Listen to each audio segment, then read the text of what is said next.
On commence la journée aujourd'hui avec une présentation par Martin Eisenberg.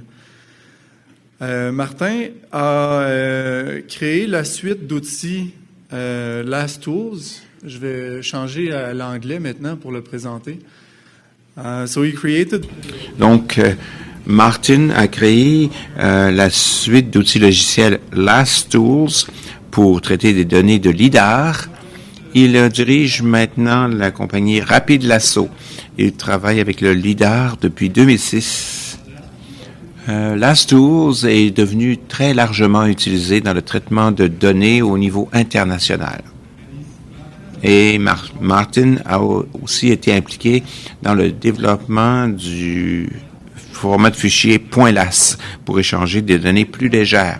Donc, le .las. Nous avons invité donc Martin pour nous donner des visions, d'expériences d'autres groupes à l'international dans l'utilisation de la boîte à outils Last Tools pour fournir des solutions opérationnelles dans différents secteurs. Également, certaines des meilleures avenues de recherche possibles pour l'avenir pour transformer des résultats de recherche en solutions opérationnelles. La division de l'inventaire forestier du Québec utilise Last Tools dans le traitement de processus, dans le débit de processus pour créer ces produits. Et Martin a été impliqué, a aidé la division de l'inventaire forestier du ministère des Forêts là-dedans. Je vais vous présenter un petit peu. Je vais vous présenter donc Martin, à vous la parole.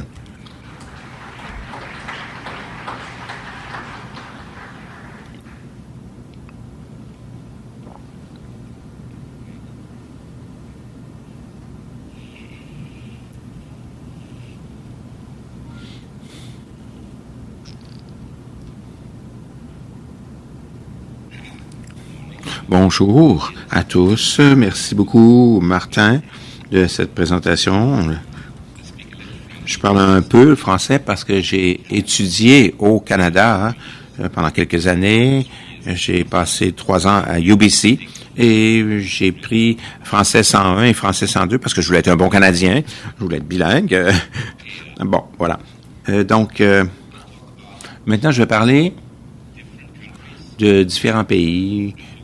Et je vais me concentrer sur la foresterie et je vais introduire aussi Last Tools parce que c'est ce que je devrais faire. Last Tools, c'est ce que j'ai. J'ai pas mal de diapos, alors on va commencer. Nous travaillons surtout avec des points discrets de LIDAR. J'entends le terme aussi full waveform ou onde continue une fois de temps en temps, mais en bout de ligne, on travaille avec des points. Et les points qui résultent d'un LIDAR discret, ce sont vraiment des points discrets de LIDAR avec lesquels on travaille. Maintenant, presque tout le monde, au niveau opérationnel, travaille avec ça. Même si on parle quelquefois des ondes continues, mais ces points, ils sont emmagasinés dans le format LAS. Et c'est la raison pour laquelle Last Tools existe, parce qu'à l'Université de Berkeley, à l'époque, on m'avait donné de la recherche en graphisme informatique pour essayer de relier des nuages de points. Et les plus gros nuages de points que je connaissais, c'était dans des formats .las. Je pouvais pas trouver de logiciel pour lire ce format. Alors, j'ai écrit mon propre logiciel pour être capable de lire ces nuages de points. J'ai mis ça sur mon site web. J'ai dit, peut-être que quelqu'un va googler pour avoir une façon d'analyser des nuages de points, trouver un format. Alors, j'ai zippé le fichier qui s'appelait Last Tools et c'est comme ça a commencé. Ensuite, j'ai eu une autre demande parce qu'on m'a dit, bien, pour la première fois qu'il y a quelqu'un qui aime mon logiciel, j'ai dit, c'est formidable. Alors, j'ai répondu à toutes les demandes, j'ai ajouté quelques petits gadgets, j'ai réglé les bugs et j'ai arrangé ça avec le temps. Et éventuellement, c'est devenu une compagnie. Et c'est peut-être pas la compagnie classique. Actuellement, il y a moi avec un comptable, c'est tout. Mais j'aime beaucoup, moi, me rendre sur le site et voir ce que les gens font avec mes outils et voir où ça marche pas pour améliorer mon produit et faire un petit peu de recherche par moi-même, parce que je suis toujours resté dans le cœur, là, un chercheur académique. Sauf que maintenant, au lieu de financer ma recherche avec des demandes de subvention ou un salaire universitaire, je suis financé par des membres du LAS. Alors, c'est comme un scientifique fauché qui est obligé d'avoir une compagnie pour gagner de l'argent. Alors, LASTools, si vous les connaissez pas, ça vient en 41 modules séparés. Ils ont tous leur propre interface utilisateur. C'est une bonne façon de commencer. Et vous pouvez aussi utiliser une boîte à outils. Vous pouvez utiliser QGIS ou ArcGIS, la boîte à outils RDAS est maintenant disponible. Le FMI est j'ai introduit aussi l'extension FMI, LASTools au lieu de FMI. Personnellement, j'aime bien utiliser ça avec une ligne de commande. Et si vous utilisez ça vraiment au niveau opérationnel, il faut écrire des fichiers de commande, des scripts, en DOS ou en Python. Qu'est-ce que vous devriez faire quand vous travaillez avec le LIDAR? D'abord, vous devriez vérifier la qualité. Vous devez faire de la vérification de qualité. Vous devriez vérifier la qualité de vos données. Cette vérification, le petit checking, le petit poulet, j'ai dit, pourquoi les résultats sont pas bons? J'ai passé 3 mois là-dessus. Parce qu'il y avait une ligne plate qui était complètement à côté de la piste. Je remarque ça très, très souvent quand je visite les gens. Il y a un outil très, très simple qui s'appelle LAS Overlap qui peut au moins faire une vérification de l'alignement des lignes de vol. S'assurer que toutes les lignes de vol se chevauchent bien, ils sont bien alignés, au moins. Ça vous donne une image des chevauchements. Vous pouvez voir s'il y a une ligne qui manque à quelque part. Et surtout, ça vous donne cette image différentielle. Ça code en rouge et en bleu, là où il y a des gros écarts, des grosses différences dans les lignes de vol. Ça, ici, ça a l'air correct. Il y a un petit coin qu'il faudrait peut-être regarder de près. Mais qu'est-ce qu'il faut rechercher? Ici, voici aux Philippines. Ils font beaucoup de lidars. Ils sont en train de scanner tout le pays, bloc après bloc. Alors, il y a quelqu'un qui arrive, il y a un avion qui arrive l'année suivante, il y a un autre avion qui arrive. Ça crée beaucoup d'erreurs d'avoir une espèce de courte pointe. Individuellement, ils ont l'air pas pire, mais quand on met ça ensemble, ça a l'air de ceci. Voici ce que ça vous montre. Vous dites tout de suite, vous voyez tout de suite que ça marche pas, c'est super bizarre, ça devrait pas avoir l'air de ça. Hein? Alors, c'est pour ça que c'est du patchwork, c'est de la courte pointe, c'est pièce à pièce. Il faut bien vérifier l'alignement des lignes de vol. Il faut voir à quel point les lignes de vol s'alignent ensemble. Parce que quand on va dans l'avion, peut-être plusieurs jours différents, plusieurs mois différents, il y a beaucoup de mathématiques pour aligner tout ça. Et quelquefois, mais c'est décalé. Et où il y a différents types de données. Il y en a un qui est en géoïde, il y en a un autre qui est en ellipsoïde. En tout cas, ça vous est peut-être arrivé avant. Et voici de quoi ça peut avoir l'air. Vous avez une ligne plate ici, et cet arbre se montre ici. On le voit aussi à 2 places. L'effet de ce désalignement, c'est très mauvais. Si vous êtes un hydrologiste, vous avez ceci. Ça, c'est le terrain réel, c'est le vrai sol. Vous ajoutez l'autre terrain, puis ça a l'air de ça. Alors, tous vos modèles sont complètement à côté de la plaque. Ou vous calculez les terrasses de Rice, et les terrasses de Rice sont beaucoup plus larges parce que vous avez utilisé 2 copies du même terrain, l'une par-dessus l'autre superposée, et ça crée un nouveau terrain. Et vous voyez la même montagne 2 fois. Et vous voyez que c'est classifié comme de la végétation. Ben, c'est parce que c'est ce que le système de classification va vous donner, une nouvelle montagne qui n'existe pas avec plein de végétation par-dessus. Alors, vraiment, ça change vraiment la topographie. Si vous avez un désalignement horizontal et si tous vos points de contrôle sont dans des zones de plaine, ça vous montrera pas beaucoup le désalignement horizontal. Mais le dernier chevauchement va vous faire apparaître ça visuellement. Là, vous pouvez regarder un peu plus près. Et le DSM, c'est-à-dire le modèle numérique de terrain, il y a beaucoup de gens qui sont intéressés à ça. Et comme vous pouvez l'imaginer, vous créez beaucoup plus de forêts que quand vous avez 2 copies mal alignées, superposées. C'est de ça que ça a l'air. Donc, je vous en prie, vérifiez la qualité. Et dites à vos étudiants, vérifiez. Surtout si vous ne connaissez pas la source des données, vérifiez et revérifiez. L'assaut, ça représente à peu près tout ce que tout le monde fait. C'est d'extraire le sol nu, à moins que le sol nu soit déjà classifié. Ensuite, peut-être, vous allez classifier les édifices et les arbres. Pour les gens en foresterie, c'est surtout intéressant s'il y a des édifices dans la forêt. Donc, il faut faire attention pour les compter comme du volume de bois ou des arbres. Ça, il n'y avait pas d'édifice ici. Et ensuite, il y a la normalisation des hauteurs. Ça c'est le sol. Et Last Height, c'est un outil que vous pouvez utiliser là-dessus. Puis, vous faites ce que vous avez à faire avec ça. Les gens, soit on fait parcelle par parcelle ou un seul arbre à la fois en foresterie. Alors, allons en Australie. Eux, ils font beaucoup de leaders pour la foresterie en Australie. Ils ont un centre qui s'appelle Scion, qui prend de la recherche universitaire et qui essaie de montrer aux gens que ça marche, que ça fonctionne dans les opérations. Et puis, ils ont une compagnie qui essaie de faire des affaires pour mettre le leader dans les opérations. Cette compagnie s'appelle Interprime. Ils essaient d'appliquer le leader dans des opérations forestières. Et le département des Nouvelle-Galles du Sud, là, New South Wales, le ministère de l'Industrie forestière est très proactif aussi, et ils ont payé plusieurs développements dans l'outil Last Canopy, pour un autre outil de la suite de logiciels, pour que le travail soit plus facile.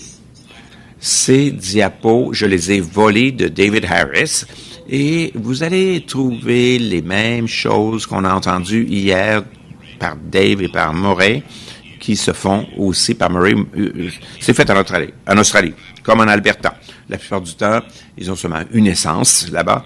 Alors, l'argumentation de Murray s'applique peut-être pas autant, là. C'est pas comme l'Alberta, mais quand même. C'est ça que ça donne dans leur diapo. Alors, vous avez une parcelle et un peuplement. La parcelle, vous envoyez un forestier, vous avez les mesures exactes de cette parcelle. Puis, vous faites tout un ensemble de métriques de LIDAR sur vos nuages de points. Ça, ce sont les métriques de LIDAR que j'ai mises en œuvre dans LastTools. L'une d'entre elles, c'est les percentiles. Puis, il y a toutes sortes d'autres mesures qui sont tous fondées sur l'élévation par rapport au sol, d'habitude. Les couvertures de canopée, l'écart type, les contrôles par écart type, les strates à différents niveaux.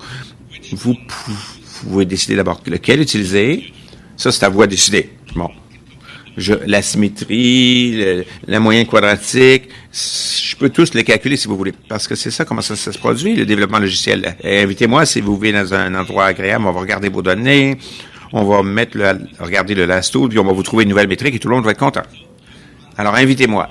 Vous faites ces mesures sur toutes vos parcelles exemples, vos parcelles modèles de test, et puis vous avez le scan de vos peuplements que vous divisez en cellules de 20 par 20, par exemple, 20 mètres par 20 mètres. Puis, vous appliquez les mêmes métriques à vos peuplements.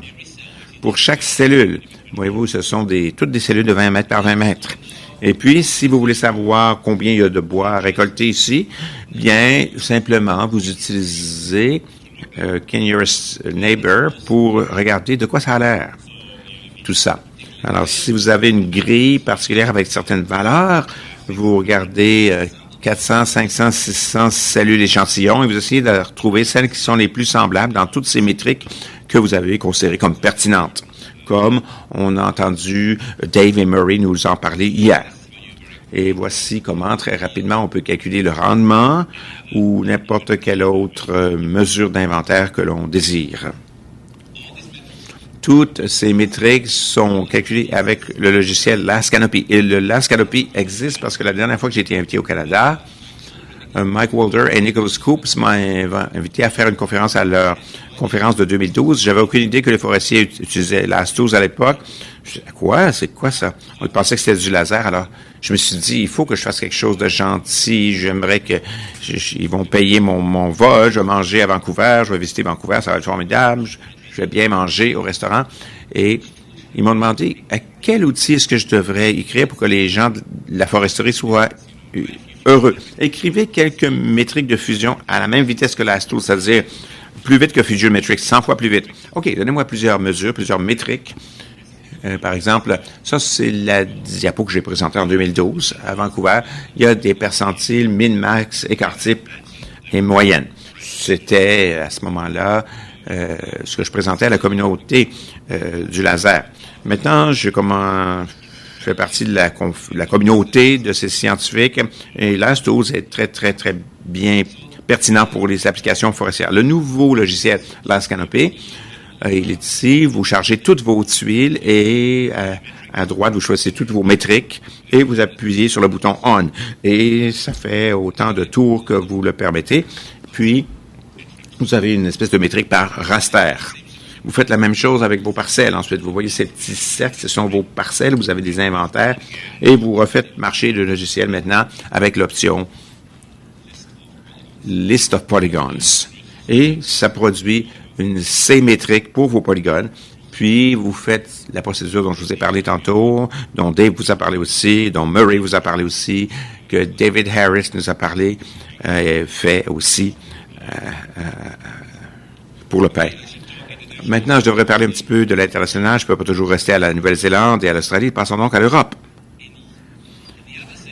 L'autre chose que je fais, lorsque les gens viennent me voir avec des problèmes intéressants qui sont vraiment du côté recherche, là, des défis, pas juste une nouvelle métrique là qu'il faut mettre en œuvre, mais vraiment de la recherche, là, quelque chose de poussé, ça m'intéresse. Surtout quand je vois que c'est pertinent pour la grande communauté des utilisateurs de LAS. Et Ravipur, Anahita Horace Vipur, Anahita, elle m'a montré des cuvettes dans des modèles de hauteur de canopée. Ils m'ont montré que ces modèles de hauteur de canopée ont des espèces de cuvettes qui sont dues à la façon dont on les crée, et ça cause des difficultés pour détecter les arbres individuels. Elle voulait travailler là-dessus, elle, pour son doctorat, Anahita Horace Vipur. Alors, elle m'a demandé d'être son superviseur de thèse externe. J'ai trouvé le problème très intéressant. J'avais jamais entendu parler des cuvettes de données qui vous empêchaient de distinguer les arbres. Alors, on a trouvé un algorithme sans cuvettes ou d'élimination des cuvettes que plusieurs personnes utilisent actuellement en production. Je ne parle pas de l'algorithme en tant que tel, mais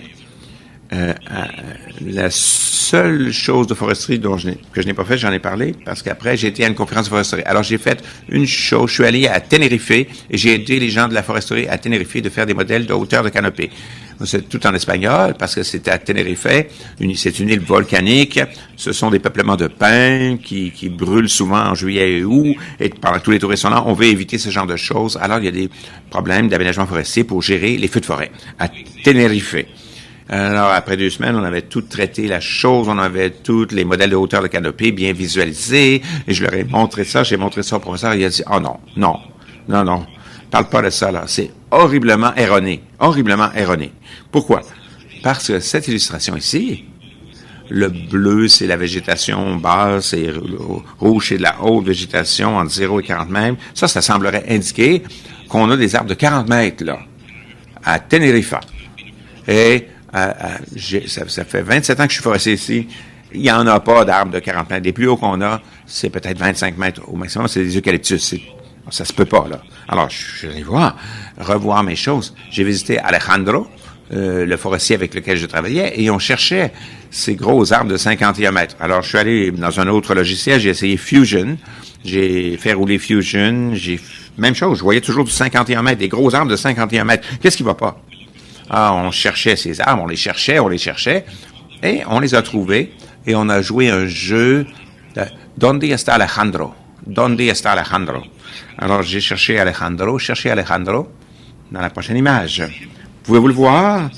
Il est là, c'est pour vous donner une idée de l'échelle. C'est l'endroit où, supposément, on avait des arbres de 51 mètres de haut. Où on a plutôt mal interprété les données, ce qui nous a fait penser qu'il y avait des arbres de 51 mètres de haut.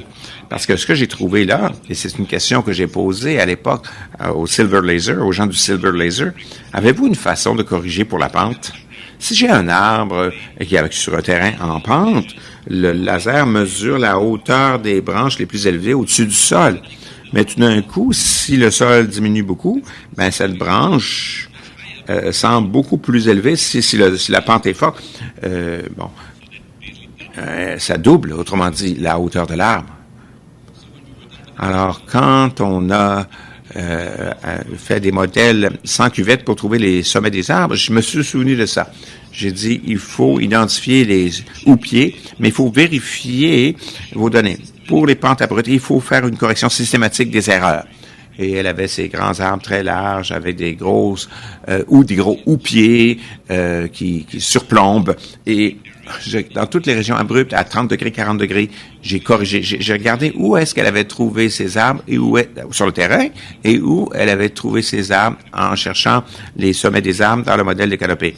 Et il y avait un déplacement systématique, une erreur systématique de la hauteur des arbres. Et le résultat, c'est que on a fait ça il y a eu un article publié par Vega sur ce sujet. La solution, c'est travail sur le DSM.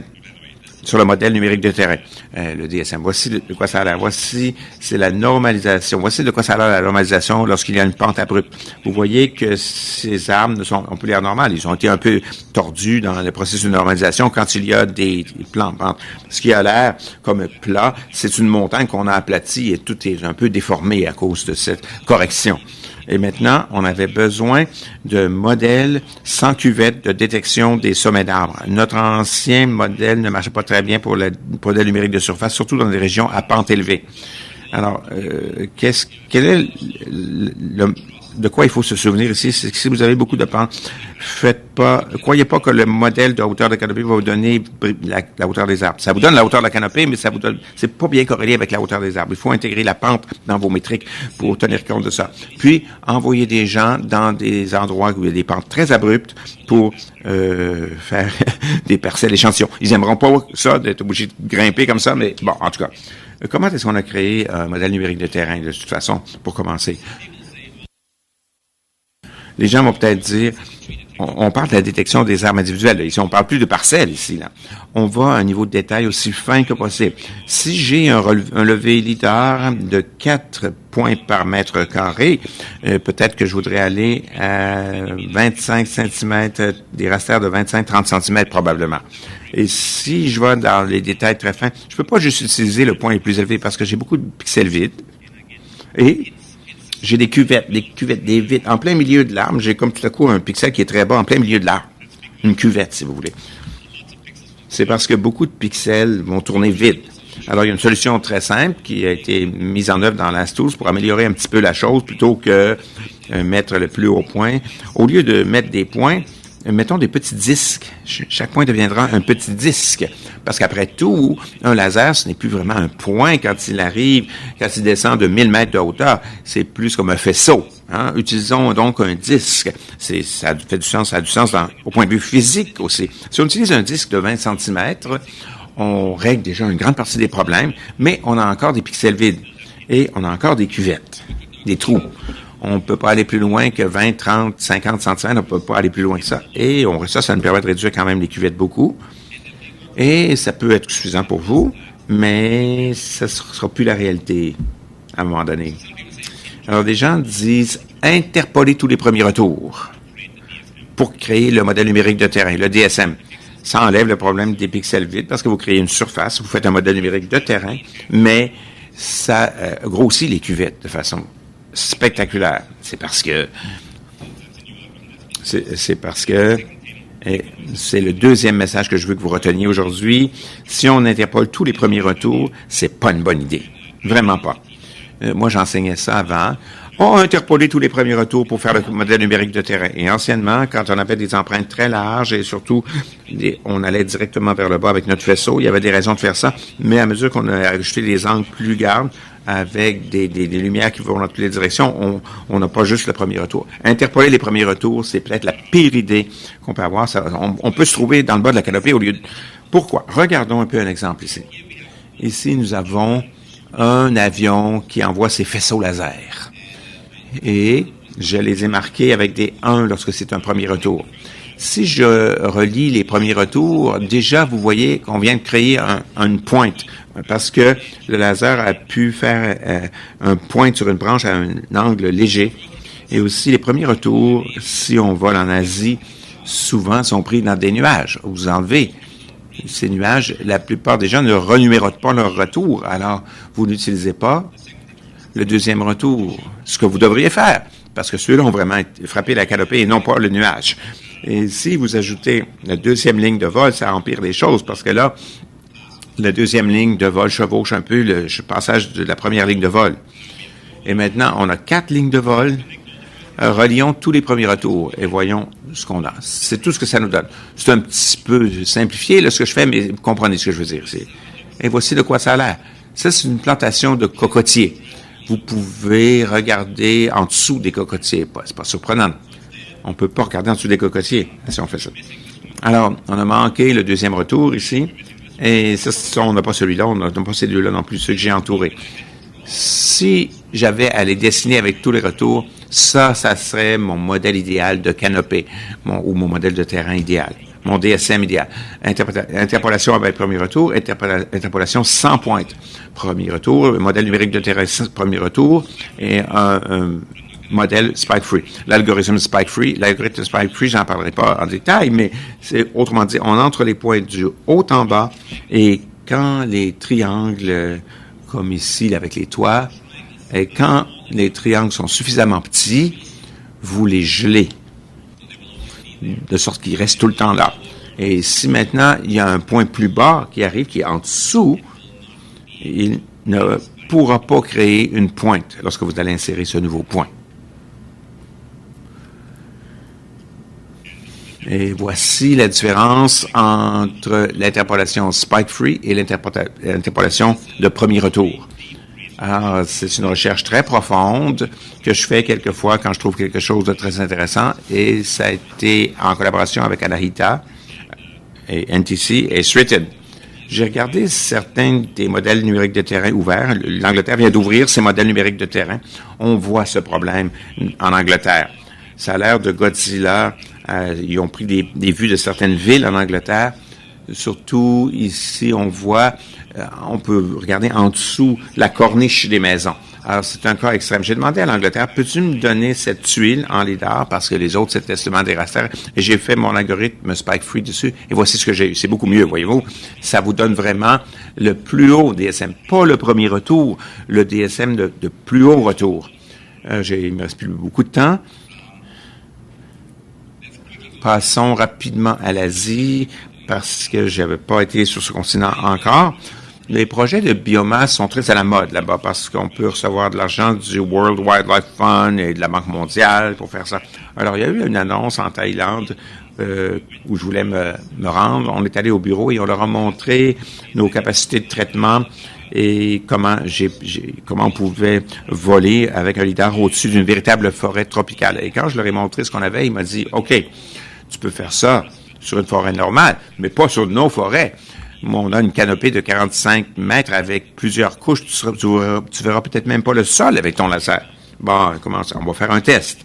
Alors, on a fait un test gratuit, pro bono, et voici de quoi ça avait l'air. Ça, c'est nos capteurs aériens avec notre aéronef de Diamond Aircraft dans le hangar à Bangkok.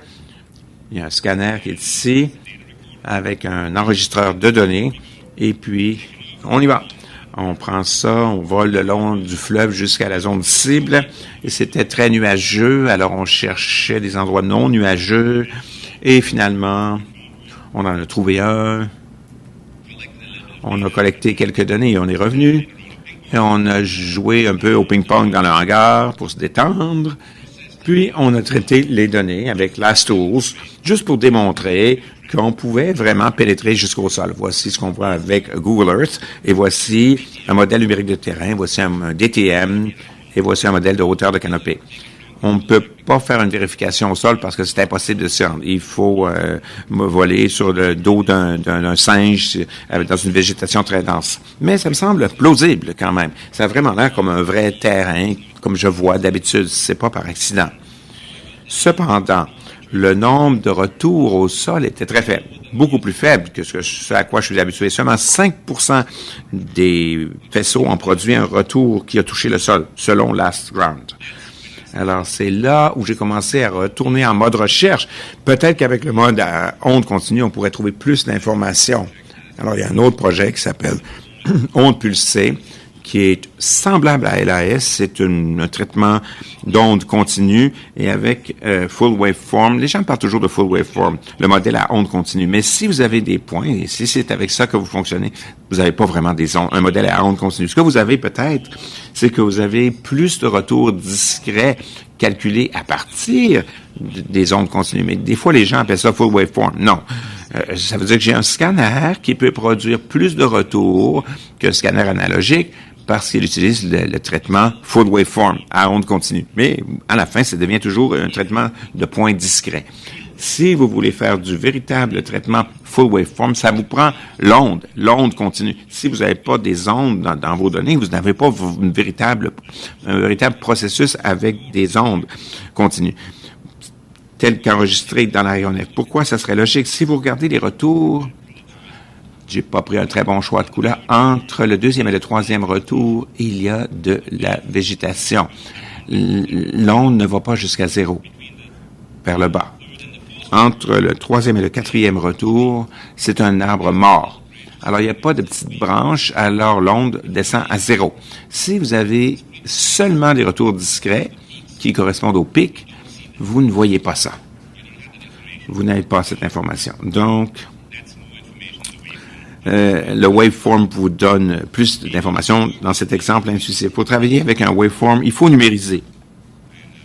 Et plusieurs scanners modernes peuvent vous donner une onde continue numérisée. Là, c'est vraiment une onde numérisée. Et c'est bon d'avoir l'onde sortante également pour faire une calibration d'énergie, parce que c'est pas chaque shot qui est la même. Il y a certains faisceaux qui sont forts, d'autres shots qui sont moins forts, puis il y a un petit peu de tremblement avec le temps. Et si vous avez tout ça, vous pouvez faire un traitement de ces ondes continues, waveform, et vous pouvez créer des images très cool, comme celle-ci. Ça, c'est comme un rayon X, une radiographie d'une forêt. Avec full waveform, vous voyez toute l'énergie réfléchie les unes par-dessus les autres. Si j'avais plus de temps, j'aurais pu améliorer encore la chose, mais on va se contenter de ça. Alors, la compagnie d'Australie, la compagnie Interpine, ils ont maintenant commencé à demander des lidars à onde continue. Parce que quand ils ont un scanner régulier, ils vont avoir de full waveform de toute façon. Et ça exige simplement un autre disque dur pour le traitement, tout simplement. Alors, voilà, c'est ma diapo de résumé. J'ai été dans toutes sortes de directions, j'ai dit plusieurs choses, mais je voulais résumer. J'ai pas parlé des nuages de points photogrammétriques, j'ai pas parlé du lidar multispectral. Il y a des spécialistes dans la salle. Il y a de nouveaux capteurs qui arrivent. Les gens continuent de m'envoyer des petits échantillons de lidar UAV, ça marche. Et je pense que ce qui va être très, très gros, c'est la photogrammétrie. En Allemagne, on vole chaque année. On fait un nouveau vol à tous les ans. Alors, on peut faire des modèles grossiers si on peut travailler avec des nuages de points photogrammétriques. Full waveform, je vois que Interpine, en Australie, investit de l'argent dans la recherche. Par exemple, ils ont créé une grille de voxels et ils comptent combien de voxels sont remplis en tant que nouvelle métrique, puis ils font les mêmes calculs fondés sur les parcelles qu'auparavant. Est-ce que ça va améliorer les choses? Ça reste à voir, mais on dit que les résultats initiaux semblent très bons. Et juste quelques petits hints. Si vous voulez publier vos données en ligne, il y a un nouvel outil qui s'appelle Last Publish. Vous pouvez faire des mesures simples. Et des fois, vous pouvez montrer aux gens ce que vous faites. Pour Anahita, par exemple, après ma tournée, j'ai pris l'arbre qu'elle avait utilisé dans son premier article et je l'ai publié. Et elle était très heureuse de ce modèle 3D. Elle a envoyé le lien à sa mère et elle pouvait le regarder sur son iPhone tu es tellement intelligente, ma chère. Sa mère était franchement enchantée de voir ça. Merci beaucoup.